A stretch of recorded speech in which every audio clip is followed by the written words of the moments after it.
No mesmo texto você só muda o título, né? Como ser rico, ou qualquer coisa desse tipo. Eu sei que foi fantástico, né? Deu quase 100 mil leituras em questão de 1 ou 2 dias. Mas é um título enganoso, né? No fundo, né? Não dizia grande coisa, né? Se eu soubesse como ficar rico, eu não ia ensinar, né? Não sou tão bonzinho assim, né? Mesma coisa em relação à salvação. Fica falando de salvação relativa, né? Tipo, faz isso que resolve isso. Não é a solução verdadeira, tá? É a salvação religiosa. Então, o assunto agora é explicar o que é salvação religiosa e salvação relativa.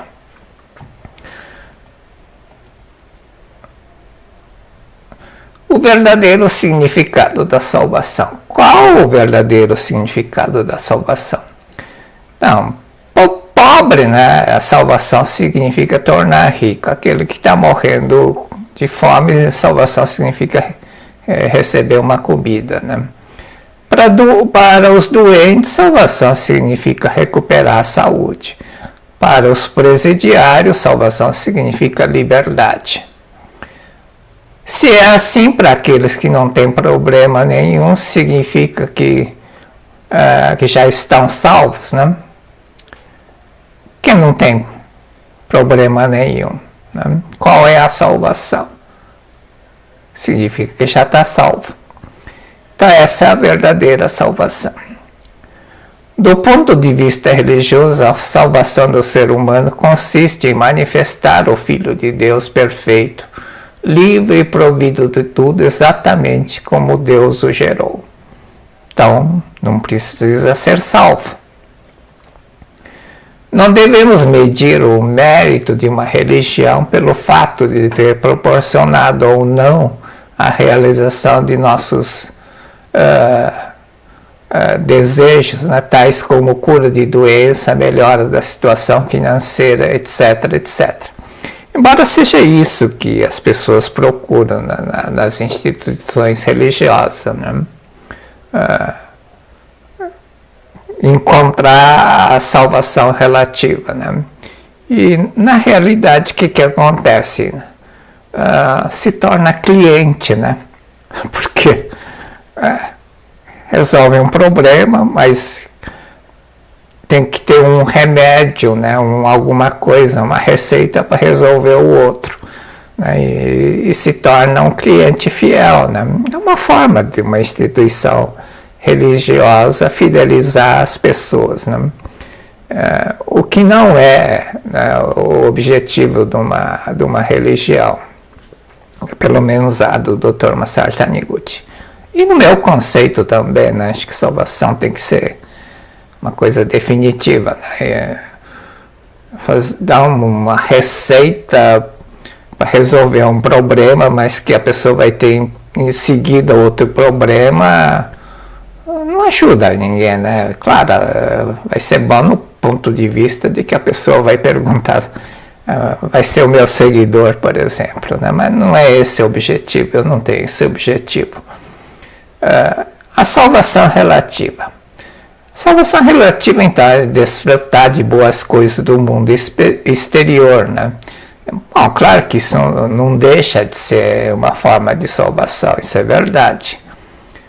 Por mais que conquiste bens materiais pela aplicação das leis mentais, isso é uma coisa temporária, né? E se ficar apegado ao dinheiro, você perde a liberdade, né? Você deixa de ser feliz, não é feliz, né?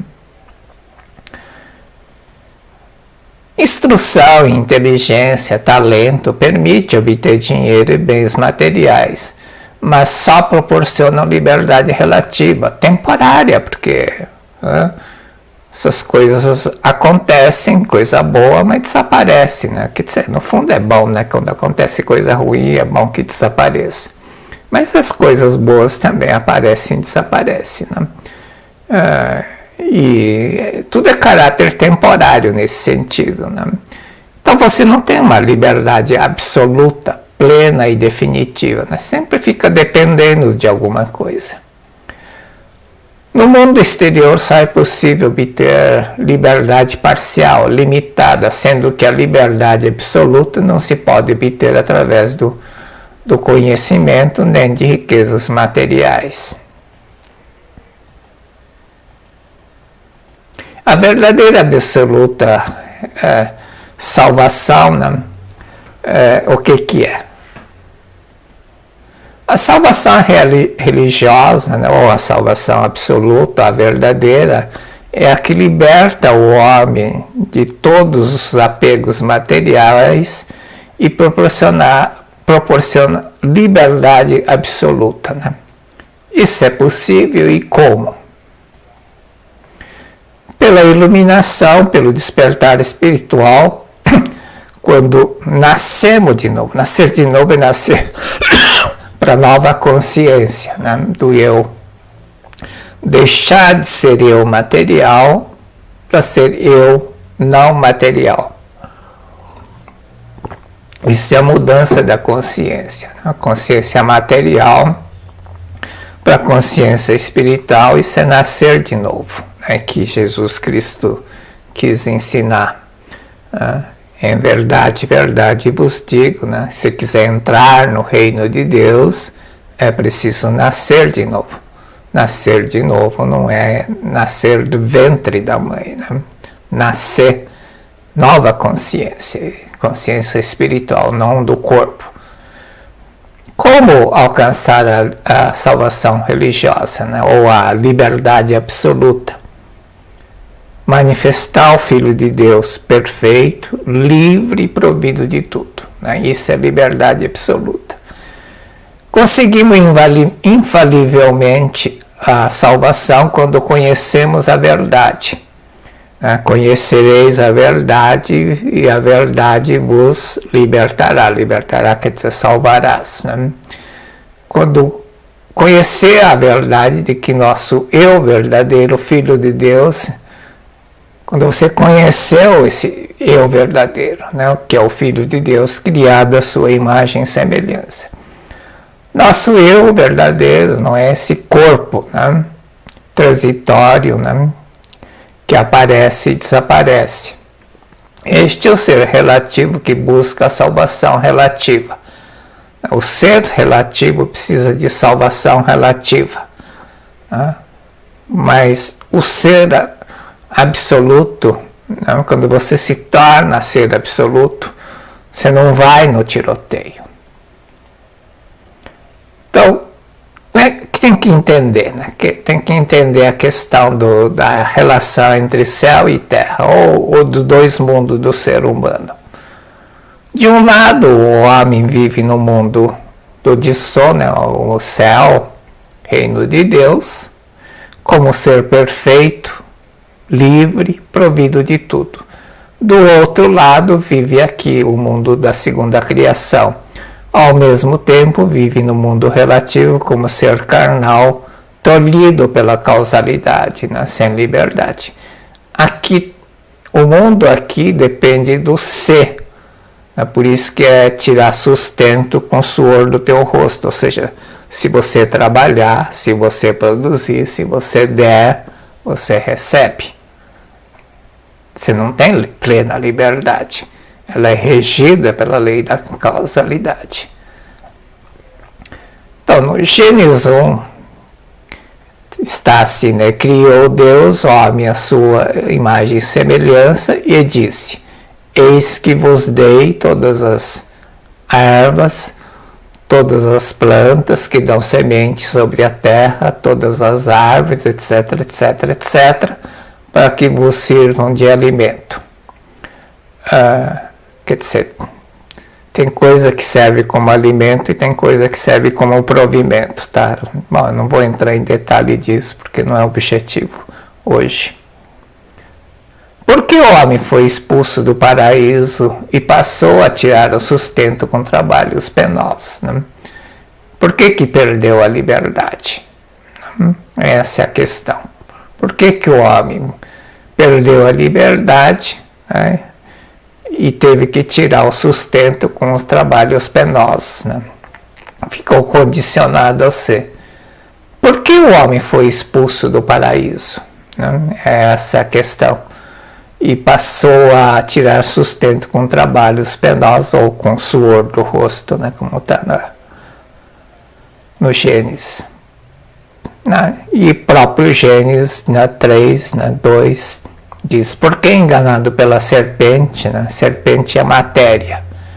A serpente rasteja no chão, ser material. Comeu o fruto da árvore do conhecimento, né? da dualidade, né? Causa e efeito do dualismo. E abriu os olhos. Né? Abriu o olho, na verdade, quer dizer, abriu o olho que viu que estava nu, viu o corpo, pensou que ele era corpo. Né? Naquele momento foi expulso. Não foi expulso, né? Perdeu a liberdade. O homem, naquele momento, decaiu da condição de espírito para a matéria. Os olhos de ambos se abriram, né? Adão e Eva, e tendo conhecido que estavam nus, né? Viu a si mesmo como corpo, né? Como é que vai ver que está nu, né?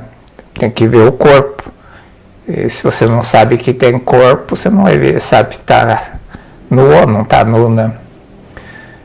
Cozeram folha de figueira e fizeram para si cinturas, né? Se escondeu. Foi aí que se formou o homem fenomênico. Então, na verdade, né? O homem não decaiu. Parece que decaiu devido à ilusão dos 5 sentidos, que viu que estava... Viu com os 5 sentidos, viu como corpo material, 5 sentidos, viu isso. Assim se formou o homem que, sendo espírito livre, espírito é livre, mas ao mesmo tempo vive dentro das limitações materiais. Então, aquele que vê apenas o homem material, o homem do pó da terra, considera esse o homem verdadeiro, é que se chama de pecador, né? Pois só vê o homem imperfeito que foi expulso do paraíso. O paraíso não é lugar físico, tá? É a consciência, tá falando da consciência, do estado de plena liberdade do Filho de Deus. Paraíso não é um lugar físico, assim como o céu, né? Assim como de sono é um lugar, o mundo de sono é um lugar físico.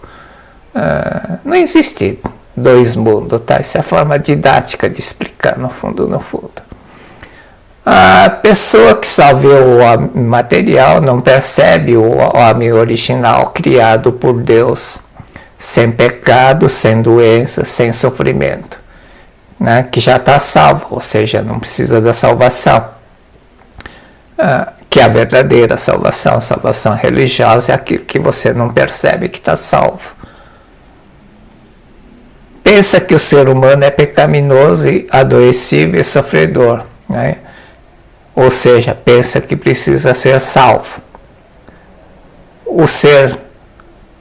Aquele que pensa que precisa ser salvo está buscando a salvação relativa, né? Uma solução temporária. Isso não resolve o problema de ninguém. Por pensar assim, manifesta o pecado, a doença, o sofrimento na vida cotidiana, que é o estado de estar afastado de Deus, né? Não é ser expulso, né? Porque não faz sentido Deus criar o ser humano para castigar, né? Isso é uma ideia errada.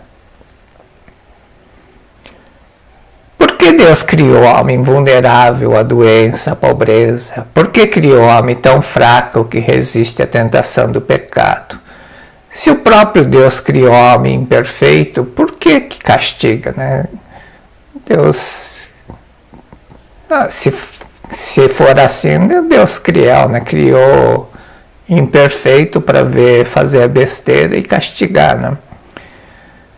Turma Sartaniguchi, poucos percebem que no Gênesis não está escrito que nosso Criador é Deus, que Criador é Deus. Enquanto que no Gênesis 2, que criou o homem do pó da terra, não é Deus, é Senhor Deus.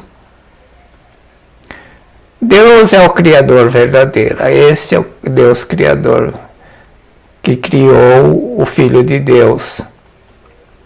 Senhor Deus é um falso criador, né? Vamos dizer, criou o homem material do pó da terra, criou o homem fenomênico. O homem fenomênico, quer dizer, aqui está como Senhor Deus Jeová, né? Está representando a lei da causa e efeito, tá? É Deus que manifesta como fenômeno. Deus que manifesta como fenômeno é Deus que se manifesta como lei. O homem verdadeiro nunca foi expulso do jardim do Éden, né, do paraíso. O homem que foi expulso por Deus personificado, que é o Senhor Deus Jeová, foi o homem fenomênico. E quem expulsou também não foi Deus, né? Então o homem nunca foi expulso, porque foi Senhor Deus Jeová que expulsou. Então o homem nunca foi expulso. Na realidade, nunca foi expulso.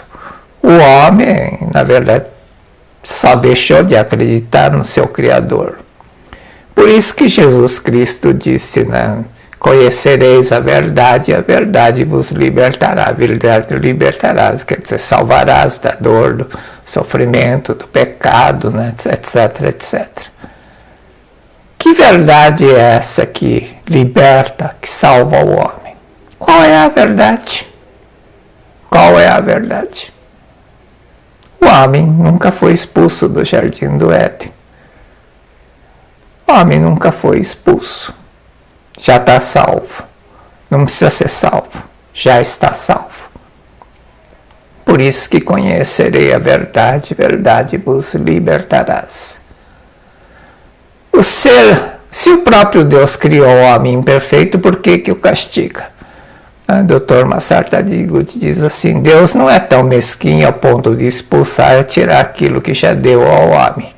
O homem não foi expulso, o homem afastou-se de Deus, né? Tornou-se filho pródigo, quando passou a ter a consciência material. O que o filho pródigo tem que fazer? Voltar à casa do pai, né? Como é que volta? Deus criou o homem com o verbo, né? Palavra, né? Quando a mente de Deus entra em vibração e se torna a palavra, manifesta-se todo o fenômeno e todas as coisas passam a ser. A Seichanoe veio ao mundo para dizer que verbo é Deus, que para retornar à casa do Pai, então, a única coisa que tem que fazer é usar o verbo, a palavra. Por isso que tem as práticas.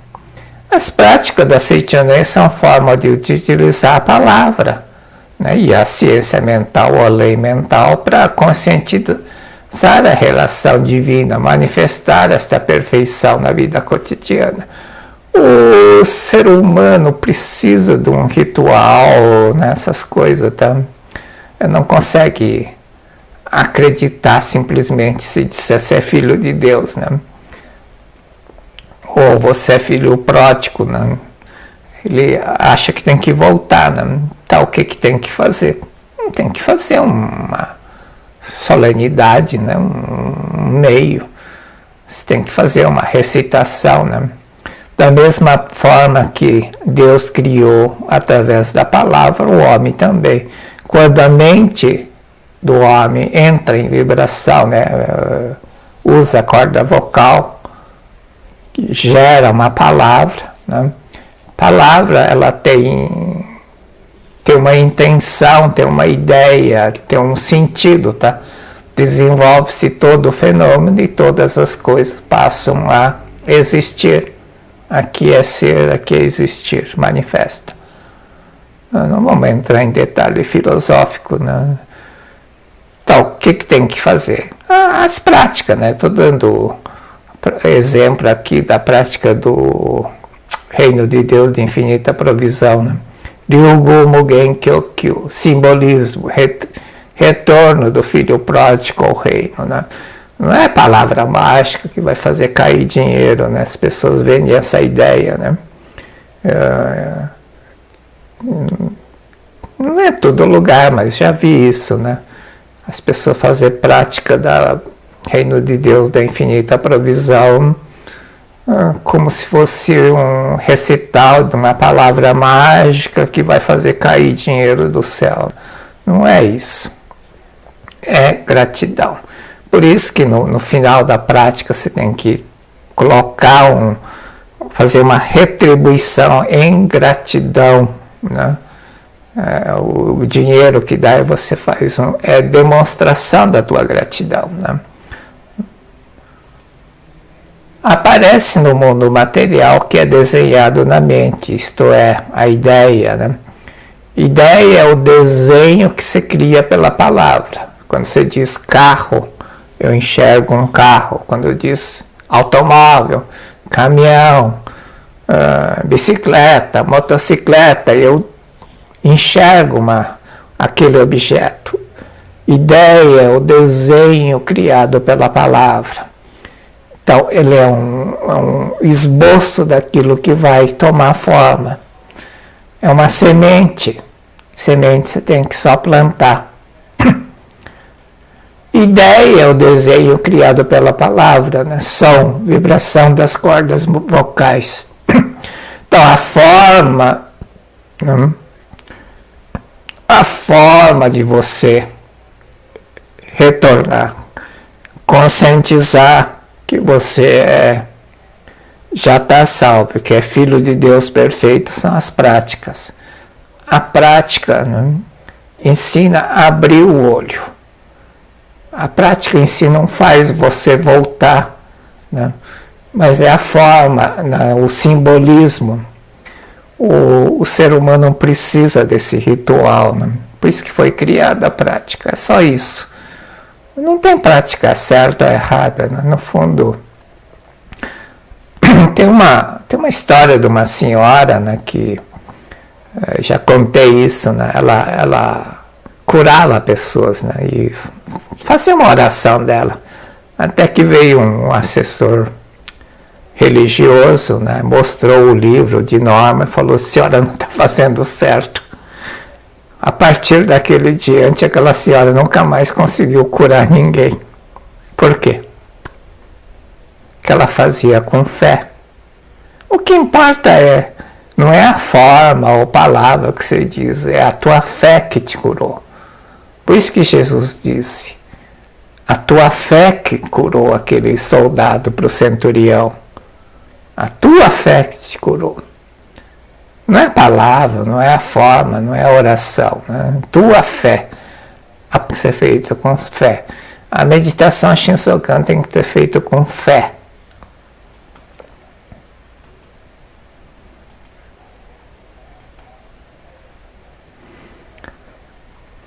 Bom, o assunto meio filosófico, né? Mas tem que entender bem, né? que é salvação religiosa e salvação relativa.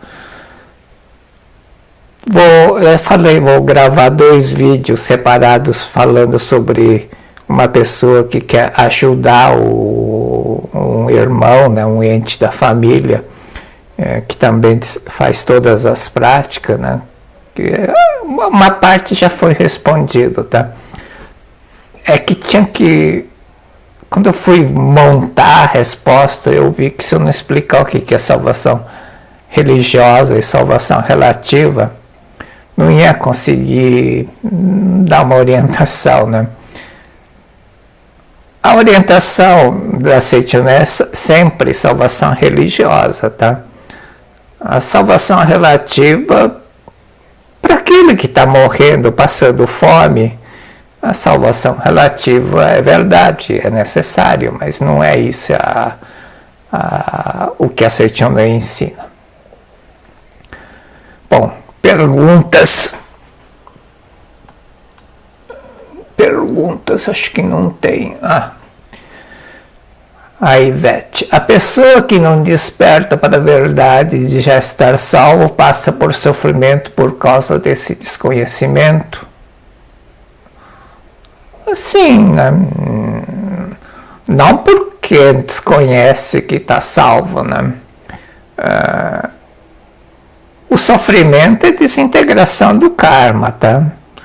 A prática em si não desintegra o karma, mas a prática leva a entender que o karma não existe, né? Se karma não existe, né? Por que karma não existe? Porque karma é pensamento acumulado por eu do passado, ou eu da ilusão. O eu do passado, o eu da ilusão não existe. Não existindo o causador, não existe a causa, não existindo a causa, não existe o sofrimento. Desaparece.